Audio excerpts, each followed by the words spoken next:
Relativamente à sua palestra de ontem, o que mais me chamou a atenção, e você também deixou muito claro, foi a questão de que, através de uma demanda da sociedade, nomeadamente do Ministério do Meio Ambiente, vocês conseguiram gerar informações científicas de qualidade, garantindo eventuais publicações, conseguiram cumprir com as exigências acadêmicas que nós pesquisadores estamos acostumados orientando estudantes de doutorado e ou de mestrado, como também cumprir esta demanda da sociedade, respondendo a questões que vão eventualmente facilitar o trabalho do gestor ambiental.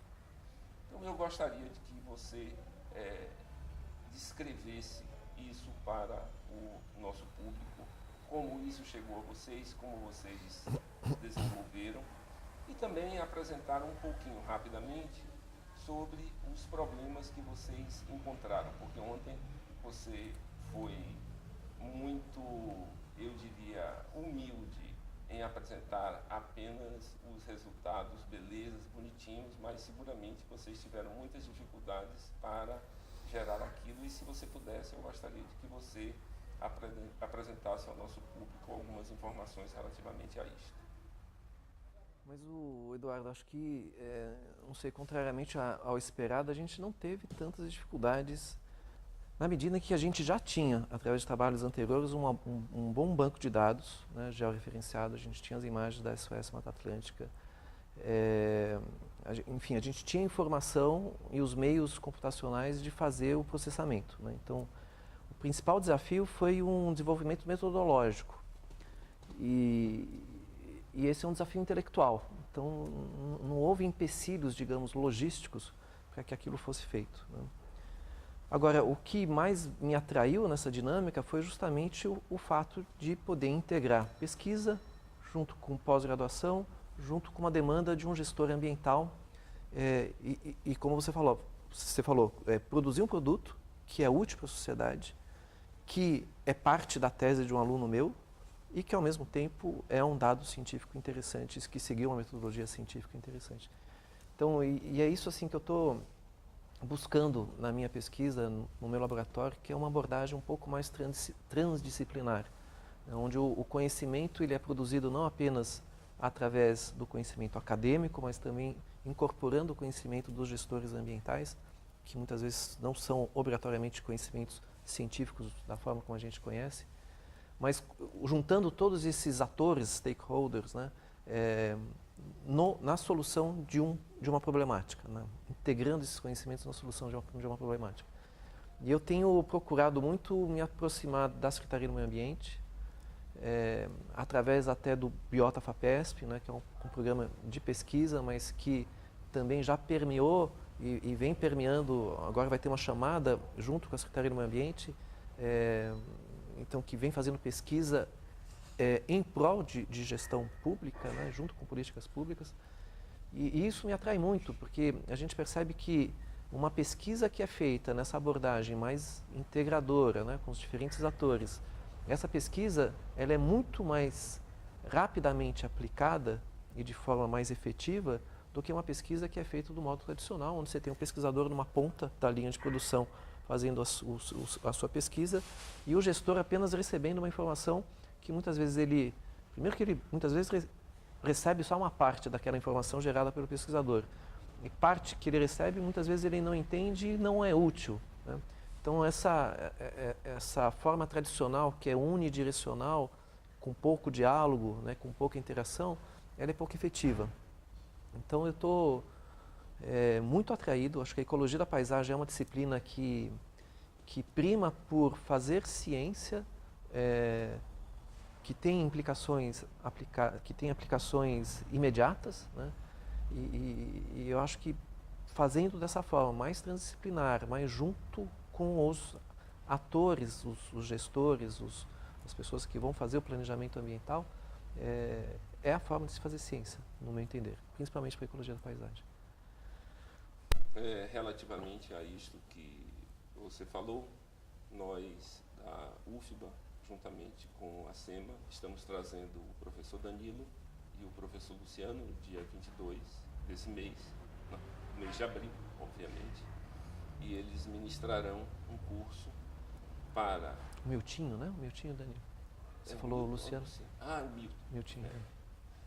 Eles virão para ministrar um curso de Ecologia da Paisagem aplicada à gestão ambiental, onde nós teremos na mesma sala de aula os técnicos da SEMA, do INEMA, não só de Salvador, mas de outras paragens do estado da Bahia, com alunos do nosso mestrado, do mestrado profissional e do doutorado. Então, nós já fizemos alguns cursos relativamente a temas de interesse da SEMA e os resultados foram maravilhosos, porque novos problemas são gerados, novas discussões, e estamos trazendo com uma certa lentidão, mas essas pessoas para serem também nossos alunos dentro do mestrado profissional. E esperamos que isto chegue a um ponto onde essas pessoas passem a ditar as políticas públicas relacionadas à gestão ambiental e que venham, sim, nos demandar perguntas para que nós possamos, assim como você fez nesse excelente exemplo, também fazer por aqui. Eu acho que o exemplo que vocês dão aqui em Salvador é exemplo para o Brasil todo, né? Que vocês são pioneiros nesse curso profissionalizante junto com o IP, mas aqui há uma clara integração entre o mestrado e doutorado acadêmico e o profissionalizante, e o mestrado profissionalizante. E essa intersecção do acadêmico com o profissionalizante mais com a Secretaria do Meio Ambiente, o potencial disso é enorme, né? Porque em São Paulo eu acho que foi possível fazer o que a gente fez com o Biota FAPESP, porque havia técnicos altamente gabaritados na Secretaria do Meio Ambiente. Se houvesse um descompasso em termos de formação nesses técnicos, eu acho que isso não seria possível. Então, ao formar pessoas altamente competentes que vão atuar dentro da Secretaria do Meio Ambiente, essas pessoas não apenas vão facilitar esse diálogo, né, com a academia, mas, como você disse, eles vão fomentar, né, eles vão liderar, na realidade, um processo de investigação científica. Então, é extremamente salutar, acho que é um exemplo a ser seguido em outras partes do país e eu fico muito feliz de participar pontualmente disso aqui com vocês.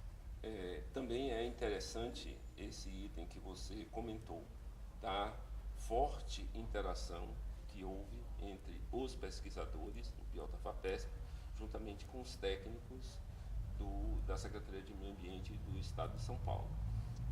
Aqui nós tivemos um concurso recentemente, onde tivemos muitos alunos nossos, ex-alunos nossos, que passaram no concurso, que estão assumindo, então teremos provavelmente uma contratação muito grande, de mais de 40, 50 técnicos, a partir do dia 5 de junho.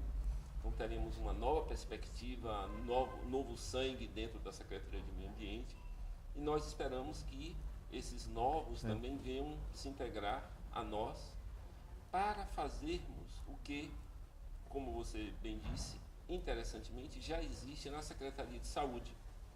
Aqui nós temos um excelente programa em saúde coletiva, e esse programa excede há muitos anos, e ele tem formado pessoal para a Secretaria de Saúde, não só do Estado, mas do município, fazendo com que, em termos de planejamento, a saúde na Bahia esteja bem. Em termos de execução é uma outra história, mas em termos de planejamento, as coisas funcionam bem porque há uma forte interação entre esse programa de pós-graduação em mestrados profissionais, mestrado acadêmico, doutorado e o que existe dentro da política de saúde pública do Estado. Agora a gente vê o exemplo aí, Bahia com 40, 50 novos técnicos. São Paulo, alguns anos atrás, contratou vários técnicos, não lembro mais do número, algo em torno de 100 ou mais, e altamente gabaritados, com mestrado, alguns com doutorado. Só que atualmente, muitos deles já saíram, porque não havia uma política salarial compatível com a manutenção dessas pessoas na secretaria. Ou seja, além de atrair, é necessário uma política para manter, né? E infelizmente isso não tem acontecido, pelo menos em São Paulo não aconteceu. E a gente precisa valorizar esses profissionais, né?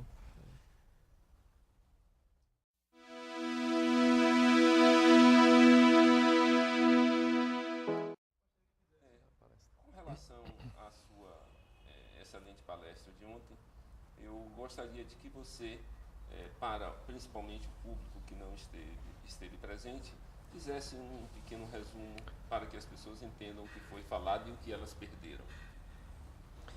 Eu falei da interação entre restauração ecológica e ecologia da paisagem, né? Que são dois campos, duas ciências relativamente novas e que eu acho que tem muito a convergir e a colaborar no futuro. E eu acho que a principal mensagem é que para se fazer uma restauração mais efetiva, mais eficiente, não é necessário apenas considerar os fatores locais, né, o grau de degradação, a resiliência do sistema local, mas devemos também considerar o contexto da paisagem em termos de conectividade, em particular, a outras fontes de sementes que estão no entorno. Ou seja, uma restauração ela vai ser mais efetiva se tiver um contexto paisagístico mais favorável do que uma restauração que é feita em áreas mais isoladas e degradadas. E a gente mostrou isso no caso da Mata Atlântica, né? Então a gente desenvolveu uma metodologia de restauração da Mata Atlântica, indicando as áreas que seriam prioritárias em função de duas principais características da estrutura da paisagem. Uma delas que eu chamei de resiliência intermediária ou complexidade intermediária, que muito resumidamente, não sei se consigo explicar tão resumidamente aqui, mas que diz que o custo-benefício de uma restauração é maior numa faixa intermediária de complexidade ou de resiliência. Quando você tem alta ou baixa resiliência, esse custo-benefício não é tão grande, porque quando a resiliência é muito baixa, o sistema está muito degradado e precisa de muito esforço para você melhorar aquele sistema, então o custo é muito alto. E quando a resiliência é muito alta, o custo não é alto, mas o retorno é baixo porque o sistema por si só ele já se recupera. Então o ótimo está nessa faixa intermediária de resiliência, de complexidade, e a gente utilizou aí dados nossos da Mata Atlântica, 10 anos ou mais de pesquisa na Mata Atlântica, que mostram que essa faixa intermediária ela está por volta de 30% de cobertura florestal remanescente na Mata Atlântica, né? Então a gente fez uma faixa indo de 20 a 40 ou 60, considerando cobertura e conectividade, e definiu para a Mata Atlântica todo, né, Rio Grande do Norte e Rio Grande do Sul, aonde estariam essas zonas de resiliência intermediária. Então esse é o primeiro fator. O segundo fator, dentro dessa zona a gente queria identificar quais eram as áreas que quando restauradas, mais iriam propiciar aumento de conectividade e logo maiores benefícios em termos de biodiversidade. E aí a gente utilizou uma metodologia de experimentação no computador, de simulação no computador, que são experimentos que simulam desmatamento e que olha como que esse desmatamento impacta na conectividade da paisagem como um todo, né, numa área mais ampla. E aí fazendo isso para várias regiões, para várias paisagens, né, e mostrando quais são as paisagens que mais impactam a conectividade, né. E com isso, então, a gente conseguiu não apenas definir a faixa intermediária de melhor custo-benefício, mas também dentro dessa faixa quais são as áreas que uma ação de restauração teria um benefício maior em termos de conectividade, logo em termos de biodiversidade. E esse produto, então, ele foi, na verdade, foi uma pesquisa induzida pelo Ministério do Meio Ambiente, né? Então, um produto que foi apresentado pelo Ministério do Meio Ambiente e que certamente vai fomentar políticas públicas, federais e estaduais, para se otimizar, digamos, a aplicação de recursos para a restauração, né? Que a restauração tem um custo muito alto, para essas regiões. Então, como fazer isso virá no passo seguinte, mas assim, a informação básica que a gente está oferecendo é essa espacialização das áreas prioritárias para a restauração.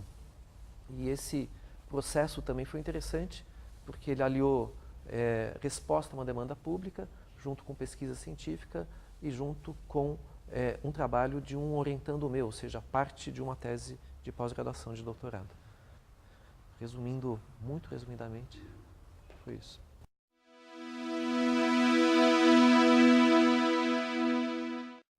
Não, ficou claro que se o código fosse cumprido, ele seria um aliado tremendo, o Código de 1965, ele seria um aliado tremendo para a conservação e manutenção de paisagens saudáveis, né? Paisagens onde haveria produção, porque você teria aí disponível 70% das áreas territoriais, né, pelo menos a região sul-sudeste, 70% para a produção e 30% para a conservação, né, que seria mais ou menos 20% de reserva legal, mais uns 10, ou quem sabe um pouco mais, dependendo da região, de APP.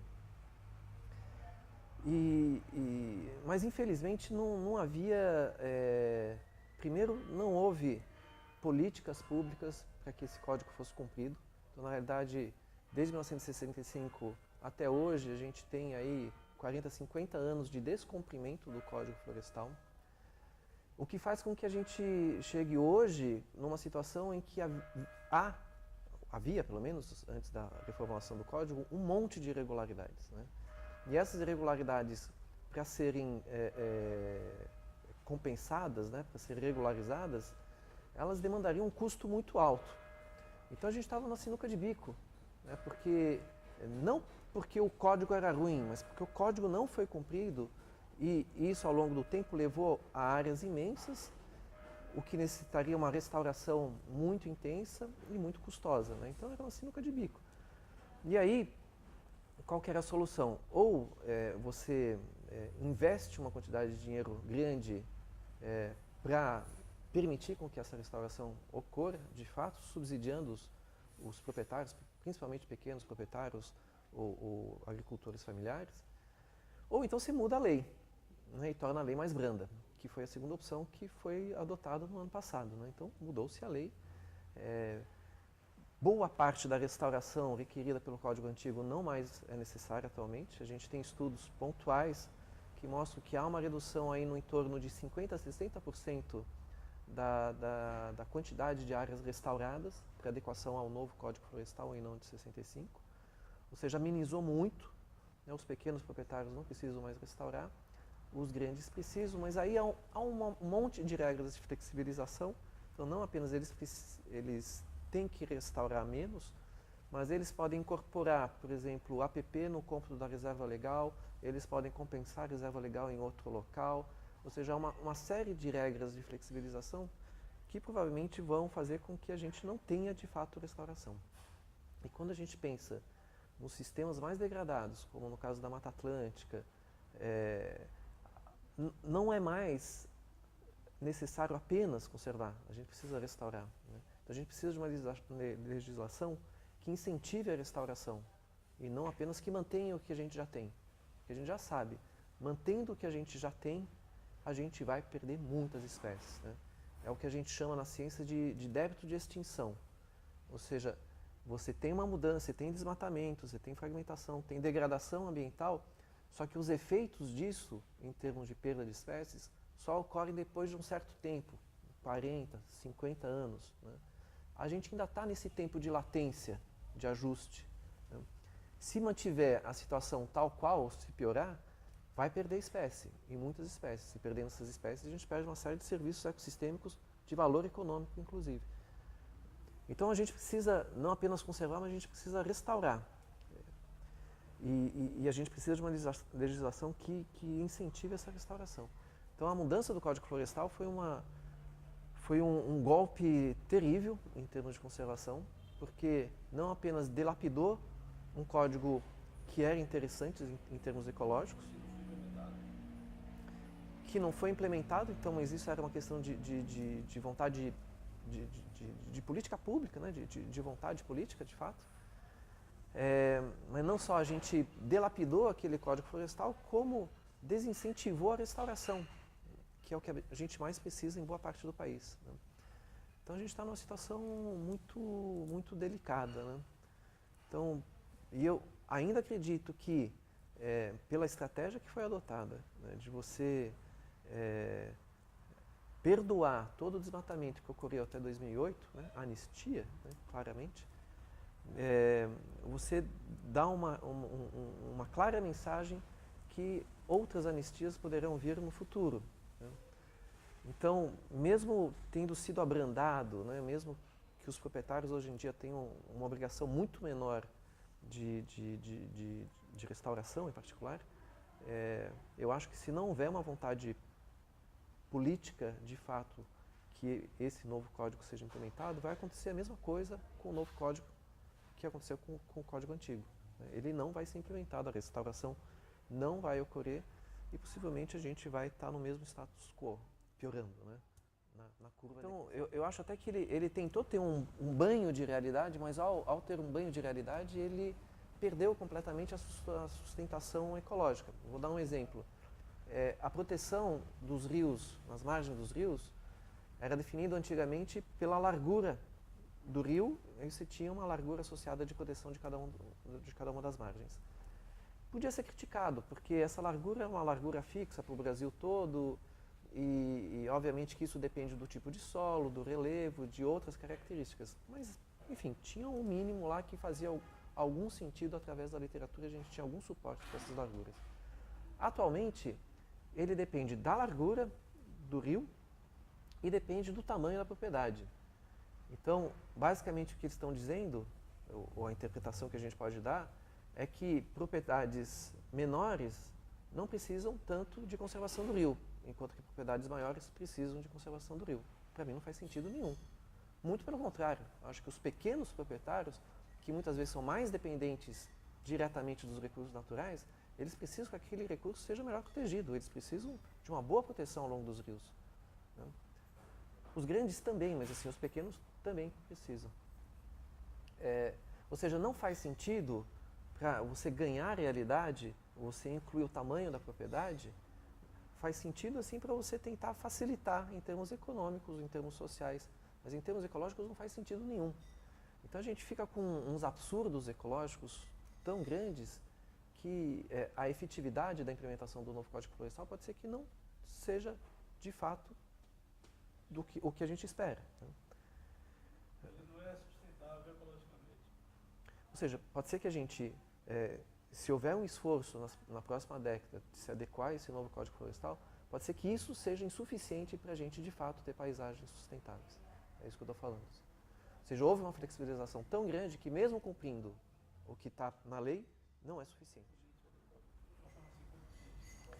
Não, o novo código é um retrocesso ambiental enorme, provavelmente o maior retrocesso ambiental da história do Brasil.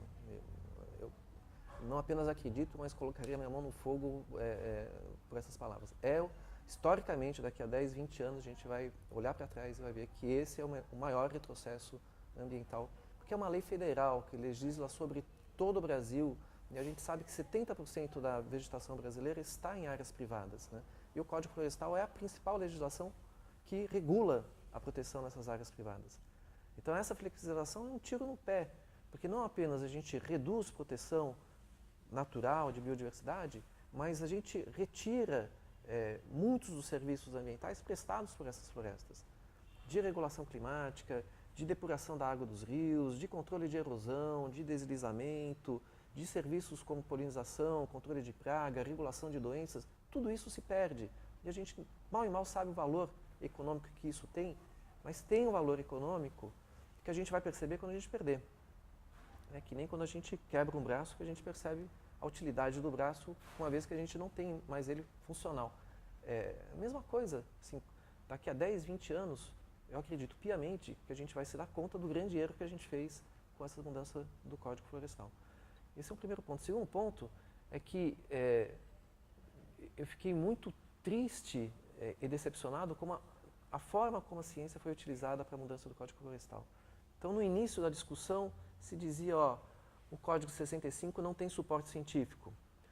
A partir do momento que algumas pessoas mostraram que havia suporte científico, aí passou-se a adotar uma outra estratégia de desqualificação da ciência, ou daquela ciência que não dava suporte para as pessoas que queriam mudar o código. Então foi feito um uso político deturpando a verdade científica para tentar sustentar mudanças que se queria politicamente.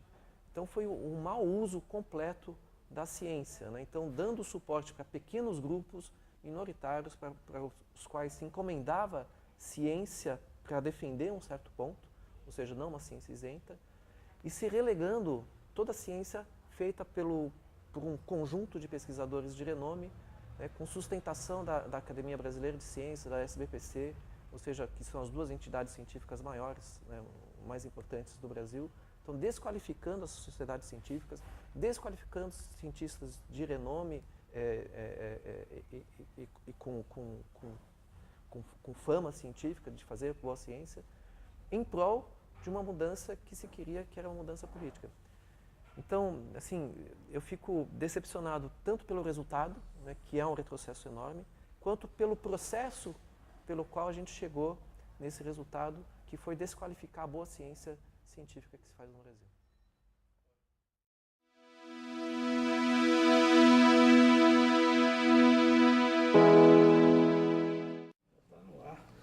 Dr. Jean Paul Metzger, é uma honra tê-lo mais uma vez aqui na Bahia. Recentemente esteve 2 vezes aqui conosco, debatendo alguns assuntos de interesse, especialmente o Código Florestal, e agora como presidente de honra do 2º Congresso Brasileiro de Ecologia da Paisagem, né? Eu gostaria que o senhor falasse um pouco sobre a importância desse congresso para o tema. Ecologia da paisagem é uma disciplina muito nova, mundialmente nova, né? Nasceu na Europa na década de 1940 e teve realmente um boom a partir dos anos 80, principalmente nos Estados Unidos, e chegou aqui no Brasil pouco a pouco, mas ganhou força mesmo a partir da década de 90. E de 2000 até 2012, né, até hoje, a gente conseguiu realizar 7 eventos nesses 12 anos. E o que eu percebo, comparando os eventos que ocorreram entre 2000 e 2005, que reuniam cerca de 50 a 60 pessoas, a partir de 2005, quando foi criada a Sociedade Brasileira de Ecologia de Paisagens, a gente teve um incremento muito grande, tanto em números de trabalhos, de estudantes e de professores interessados na disciplina de Ecologia de Paisagem, quanto de qualidade e de distribuição geográfica, né? Isso está se espalhando pelo Brasil. E esse congresso daqui é um congresso que reúne mais de 200 pessoas, né? Ou seja, contrapondo com os 50, 60 pessoas que a gente tinha até 2005, a gente teve um aumento substancial e o que marca, no meu entender, um amadurecimento, ou seja, a gente tem agora cada vez mais lideranças, a gente não depende mais de um ou outro grupo de ecologia de paisagem, a gente tem essas coisas mais dispersas e a disciplina mostra que ela veio para ficar tanto na academia quanto em termos aplicados. Pois é, a aplicação desses conceitos, né, da ecologia de paisagem para os que atuam no âmbito da gestão, da decisão sobre como utilizar os recursos naturais de forma racional e sustentável, na verdade, é um instrumental que ainda também carece de ser apropriado pela governança pública, né?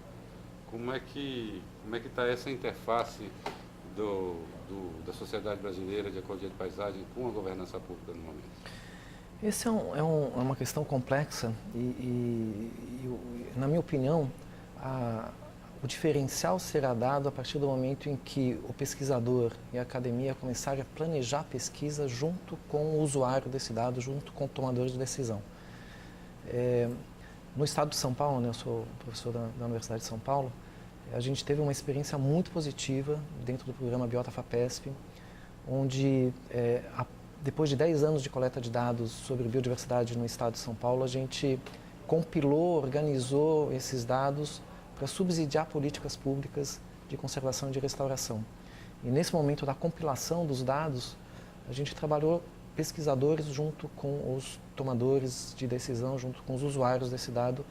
E isso teve essa abordagem que a gente chama de abordagem transdisciplinar, ou seja, não apenas a gente agrega pessoas de diferentes linhas de pesquisa, mas também pessoas que são de fora da academia, nessa abordagem em que a gente consegue fazer um processo de aplicação da ciência mais sistêmico, né, não unilinear, a gente teve um sucesso muito grande. Ou seja, em pouco tempo, o dado que foi produzido, a síntese que a gente produziu com os dados do Biota-FAPESP foram utilizados em decretos, em resoluções da Secretaria do Meio Ambiente, em zoneamentos. Ou seja, a gente percebe que a apropriação do dado se dá muito mais facilmente quando o gestor ou o tomador de decisão participa do processo de síntese do conhecimento. E a ecologia da paisagem não é uma disciplina tão complexa. Ela parece um monstro, né, quando a gente fala de ecologia de paisagem. O que é uma paisagem, o que é ecologia de paisagens.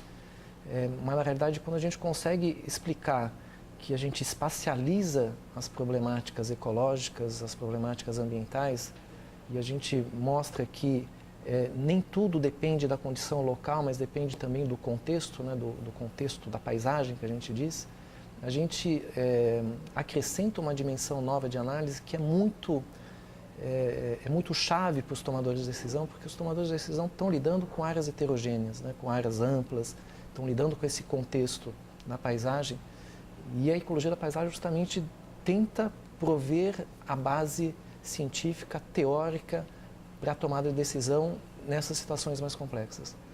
Então, a ecologia da paisagem propõe respostas para muitas das perguntas que são feitas hoje em dia pelos tomadores de decisão. Então, há uma atração muito grande, né, cada vez mais, a partir do momento que pessoas da Secretaria do Meio Ambiente, do IBAMA, do ICMBio, percebem o potencial da ecologia da paisagem, eles são cada vez mais atraídos, chamam a gente e começam a trabalhar junto com a gente, que é o mais importante.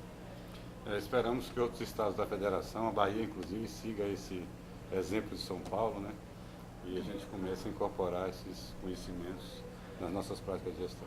Pelo pouco que eu sei, vocês já estão fazendo isso, né? Através desse mestrado profissionalizante, é uma oportunidade fantástica de colocar gestores junto com pesquisadores e, de fato, fazer um salto, né, o pulo do gato. Muito obrigado, doutor. Obrigado.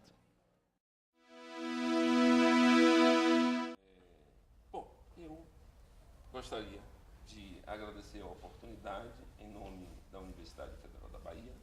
Gostaria mais uma vez de agradecer a colaboração da Secretaria de Meio Ambiente, que tem sido uma parceira inestimável em várias atividades que estamos desenvolvendo, e não deixar de agradecer então ao nosso colega Jean, que sempre está disponível para vir aqui. Nós nos alegramos muito com sua estadia e sua presença. Eu que agradeço, Eduardo. Agradeço após a secretaria, todo mundo aqui que me propicia de estar aqui de vez em quando, colaborando com vocês. Beleza. Obrigado. Obrigado.